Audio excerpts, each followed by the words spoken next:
కర్ణుడి చావుకి 100 కారణాలు అనే నానుడి గుర్తుందిగా. దీనికి రాజకీయ విశ్లేషకులు ప్రస్తుతం ఏపీ ప్రతిపక్ష నేత జగన్ కు వర్తిస్తుంది. 2014లో కూడా వైసీపీ ఓటమికి 100 కారణాలు అని విశ్లేషకులు అంటున్నారు. ఆ కారణాలను జగన్ కేంద్రంగా పుట్టినవేనని, అవి అప్రమత్తంగా మెలగకుండా 2019లో సైతం అదే పరిస్థితి ఎదురుకావచ్చునని విశ్లేషకులు అంటున్నారు. ఇప్పటికే జగన్ పార్టీ నుంచి 17 మంది కీలక నేతలు టీడీపీలోకి చేరారు. 2019 ఎన్నికల నాటికి మరో 10 మంది ఎమ్మెల్యేలు సైకిల్ ఎక్కేందుకు సిద్ధంగా ఉన్నట్లు తెలుస్తుంది. విడతగా వారిపై వైసీపీ ఎమ్మెల్యేలు టీడీపీలోకి ఆహ్వానించాలనేది బాబు ప్లాన్ అంటున్నారు. దీని ద్వారా టీడీపీ చేతిలో వరుసగా వైసీపీ దెబ్బతింటూనే ఉండే సంకేతాలు ప్రజల్లోకి వెళ్తాయని చంద్రబాబు భావిస్తున్నారట. ఇప్పటికే సిబిఐ జగన్ కేసుల విచారణ వేగవంతం చేసింది. ప్రస్తుతం జగన్ బెయిల్ రద్దు చేయడానికి సిబిఐ కోర్టులో తీవ్ర ప్రయత్నాలు చేస్తుంది. జగన్ బెయిల్ రద్దయ్యే క్రమంలోనే వైసీపీ భవిష్యత్ ప్రశ్నార్థకంగా మారే అవకాశం ఉంది. ఇప్పుడు చాలా మంది వైసీపీ ఎమ్మెల్యేలు అదే భయాన్ని వ్యక్తపరుస్తున్నారట.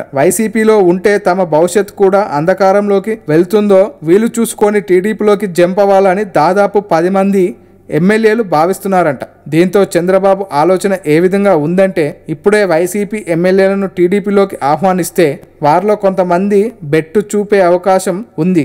అదే జగన్ కేసుల విచారణ మరింత వేగవంతం అయ్యాక ఆహ్వానిస్తే ఆ భయంలో వారు వెంటనే టీడీపీలోకి వస్తారని చంద్రబాబు పార్టీ నేతలు చర్చించారంట.